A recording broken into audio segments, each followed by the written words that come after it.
Okay so welcome back बच्चों। Last topic तक हमने जो लास्ट क्लास तक कवर किया था उसमें हमने पढ़ा था कैटलिस्ट के बारे में, ठीक है, होमोजीनियस हेट्रोजीनियस दोनों के बारे में, सिर्फ स्टार्टिंग पॉइंट। उसके अलावा हमने क्या क्या चीज़ें और देखी हैं, मैकेनिज्म देखा है हेट्रोजीनियस कैटालिसिस का, ठीक है, और उसके आगे का हम आज अभी इस क्लास में देखेंगे, ठीक है। ओके तो हम स्टार्ट करते हैं पहले किससे, डिफरेंसेस से। डिफरेंसेस आप देख रहे हो, पहला फोर्थ मोस्ट डिफरेंस है क्या है एक डिफरेंस पहला, कि इन दोनों के फेस ही डिफरेंट है, ठीक है। फेस डिफरेंस होने का मतलब क्या है कि इसी के बेसिस पे इनको डिफरेंशिएट किया गया, होमोजीनियस और हेट्रोजीनियस। अगर रिएक्टेंट और कैटलिस्ट सेम फेस में है तो होमोजीनियस, डिफरेंट फेस में है तो हेट्रोजीनियस, ठीक है। तो ये फर्स्ट पॉइंट ऑफ डिफरेंस तो वैसे ही हो जाता है। उसके अलावा जो डिफरेंसेस है एक बार देख लेते हैं। जो होमोजीनियस कैटालिसिस है उसमें क्या होता है, रिएक्शन जो लिक्विड और सॉलिड फेस में ही अकर करती है, जनरली गैसेस में नहीं करती। इसका रीजन भी हमें नीचे पॉइंट्स में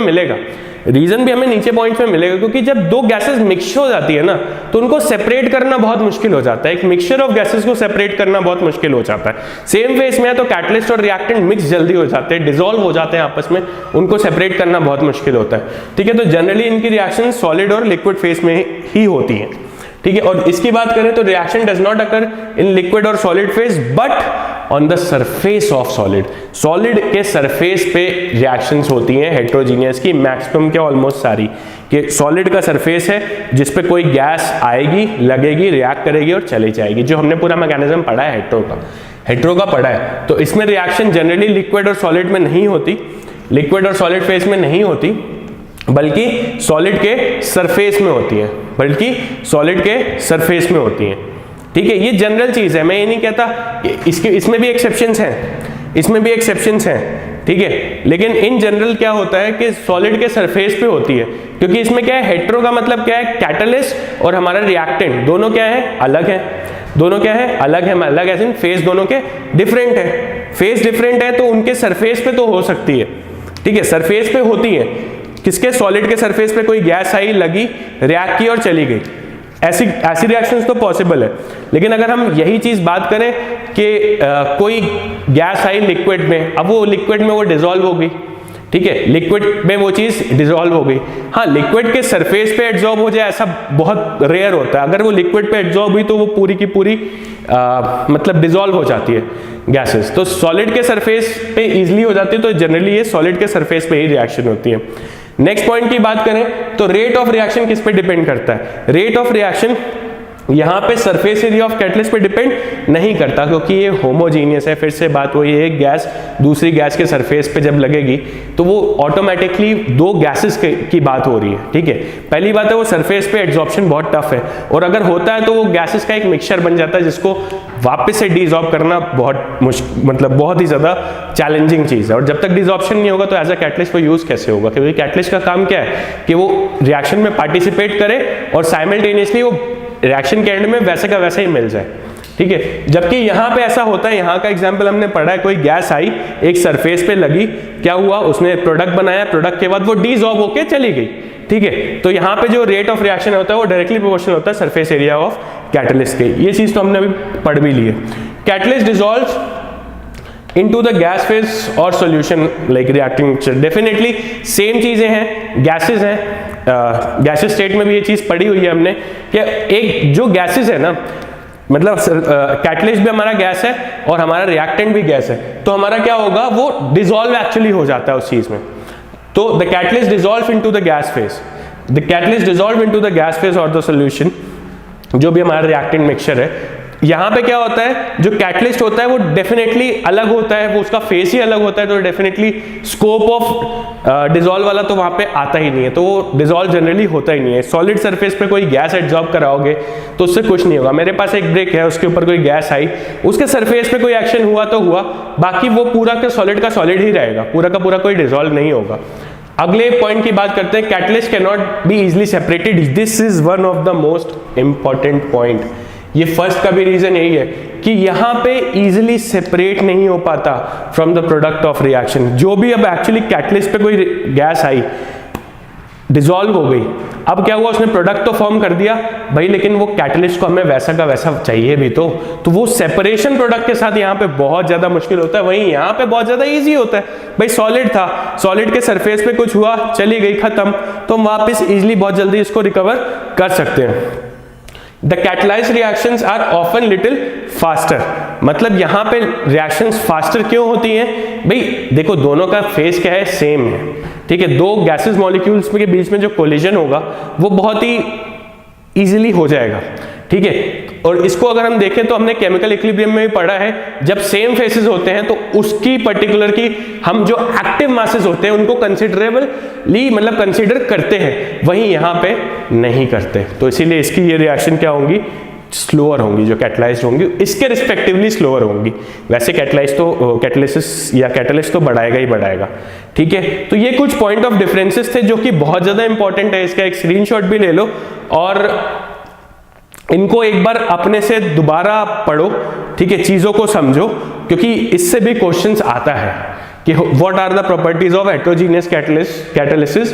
4 प्रॉपर्टीज दी होंगी, एक उसमें से नहीं होगी या एक होगी, ऐसा कुछ क्वेश्चन विच इज इनकरेक्ट, ऐसा कुछ आएगा, ठीक है। तो इसको भी बहुत अच्छे से करना है।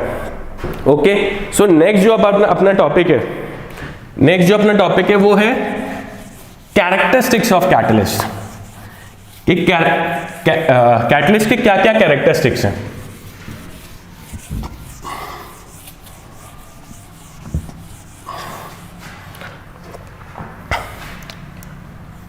Characteristics of catalyst.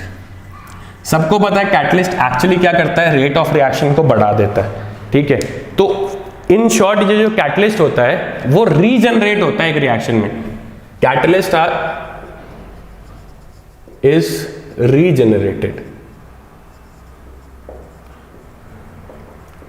ठीक है। एक रिएक्शन में वो रीजनरेट होता है, रिएक्शन में आता है, पार्टिसिपेट करता है, रिएक्टेंट के साथ पहले मिलता है, कॉम्प्लेक्स बनाता है, वो कॉम्प्लेक्स टूट के प्रोडक्ट और वापस से कैटलिस्ट दे देते हैं। तो इसकी कुछ हम जनरल प्रॉपर्टीज की बात करेंगे। तो हम पहला लिखेंगे कि चलती कैसे। पहली चीज, रिएक्टेंट होता है वो क्या करता है, ये अपना फर्स्ट पॉइंट ही है, कैटलिस्ट के साथ रिएक्ट करता है और क्या बनाता है, एक कॉम्प्लेक्स बनाता है, एक कॉम्प्लेक्स बनाता है। अब यही कॉम्प्लेक्स टूटता है और वापस से हमें क्या देता है, कैटलिस्ट और हमारा प्रोडक्ट। एग्जाम्पल के तौर पे एक हमारे पास रिएक्शन हमने जो पढ़ी है, क्या पढ़ी है, SO2 plus O2 gives SO3, यही पढ़ी है। किसकी प्रेजेंस में, NO की प्रेजेंस में हमने पढ़ा हुआ है, NO या NO2 दोनों, NO या NO2, ठीक है। तो एक्चुअली में क्या होता है, चलो देखते हैं। सबसे पहले O2 जो होता है वो NO के साथ रिएक्ट करता है और NO2 बनाता है, ठीक है। अब क्या होता है, ये NO2 किससे रिएक्ट करता है, SO2 के साथ, रिएक्ट्स विद NO2। SO2 जो है NO2 के साथ रिएक्ट करके SO3 बनाता है और साथ में क्या बनाता है, NO बनाता है। SO3 बनाता है और साथ में क्या बनाता है, NO बनाता है। इसको एक बार बैलेंस कर लेते हैं, 6 4 2 2, ठीक है, ये बैलेंस हो गई, ठीक है। अब हम इसको अगर दोनों को सम अप कर दें, दोनों को रिएक्शन को सम अप कर दें तो क्या होगा, ये दोनों की दोनों यूज है, NO2 और NO दोनों के दोनों क्या है, कैटलिस्ट की तरह यूज हो रहे हैं। ये NO से ये NO खत्म, NO2 से NO2 खत्म, ठीक है। बचा क्या, 2SO2 plus O2 gives 2SO3। तो हमारी ये रिएक्शन हो गई। तो बेसिकली क्या हुआ, रिएक्टेंट ने पहले एक कॉम्प्लेक्स बनाया, फिर वो दोबारा एक रिएक्टेंट के साथ रिएक्ट करके उसने हमारा प्रोडक्ट बनाया, ठीक है। कुछ इसी चीज को हमने यहाँ पे फॉलो की। मतलब यहाँ पे ये था reactant plus catalyst gives complex.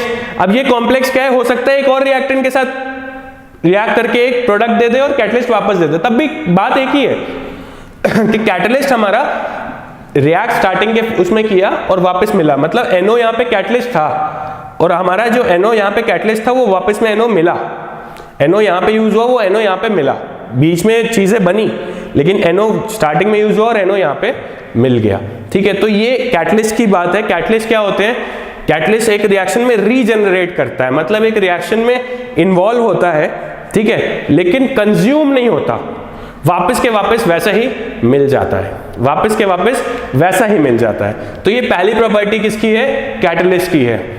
अब दूसरी प्रॉपर्टी को थोड़ा देख लेते हैं, कैटलिस्ट की थोड़े कैरेक्टरिस्टिक्स या प्रॉपर्टीज जो भी। रिएक्शन सबने इक्विलिब्रियम में पढ़ी होगी।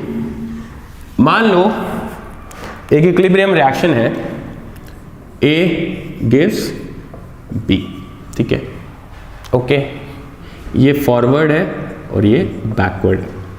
तो कैटलिस्ट बेसिकली करता क्या है? अगर मैंने इसमें कोई कैटलिस्ट डाला तो कैटलिस्ट क्या करता है? रेट ऑफ फॉरवर्ड और रेट ऑफ बैकवर्ड रिएक्शन दोनों को क्या कर देता है? इंक्रीज कर देता है। रेट ऑफ फॉरवर्ड रिएक्शन और रेट ऑफ बैकवर्ड रिएक्शन दोनों को कैटलिस्ट बढ़ा देता है। ठीक है, कैटलिस्ट का काम क्या है? रेट ऑफ फॉरवर्ड और रेट ऑफ बैकवर्ड रिएक्शन को बढ़ा देता है। तो हमें इन शॉर्ट मिलता क्या है? जो इक्विलिब्रियम होता है, जो हमें इक्विलिब्रियम होता है वो क्या मिल जाता है? फास्ट मिल जाता है, मतलब जल्दी मिल जाता है। हमें वो इक्विलिब्रियम जल्दी अटेन करने में हेल्प कर देता है और इक्विलिब्रियम पे हर चीज सबसे ज्यादा स्टेबल रहती है। एक कोई भी रिएक्शन या कोई भी चीज इक्विलिब्रियम पे स्टेबल रहती है तो वो इक्विलिब्रियम फास्ट अटेन करवा देता है, जल्दी अटेन करवा देता है। लेकिन इसका ये मतलब नहीं है कि वो इक्विलिब्रियम जल्दी अटेन कराने का ये मतलब भी नहीं है कि वो इक्विलिब्रियम कांस्टेंट, मतलब इक्विलिब्रियम की एक वैल्यू चेंज कर दे, नहीं, वो इक्विलिब्रियम वहीं पे आएगा, इक्विलिब्रियम जहां पे आना है वहीं पे आएगा, बट क्या होगा? जल्दी मिलेगा, इक्विलिब्रियम जल्दी मिलेगा।